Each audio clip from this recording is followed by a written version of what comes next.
Nú ástandið þannig í Reykjavík að allir skattar og mörg gjöld eru alveg í hæstu hæðum.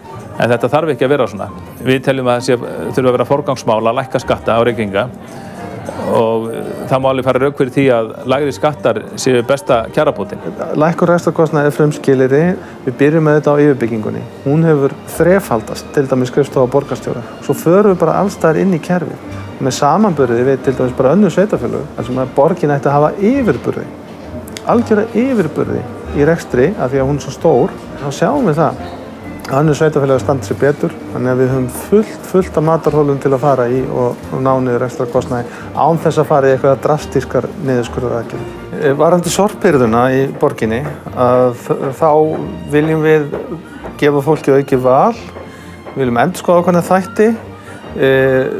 Það er sérstaklega 15 metra reglan sem stendur í íbúum. Fólki finnst það mjög ósanngjarnt að skipulag bindi vegalengdina og við viljum vinda ofan af því óréttlæti og endurskoða 15 metra regluna. Annað atriði varðandi tekjuaukningu, það tengist einmitt þessum húsnæðismálum. Með því að vera með nægt lóðaframboð, þannig að fólk byggi í Reykjavík en ekki í einhverjum öðrum sveitarfélögum hinn kringum okkur, og þá erum við að fá skattgreiðendur inn í borgina.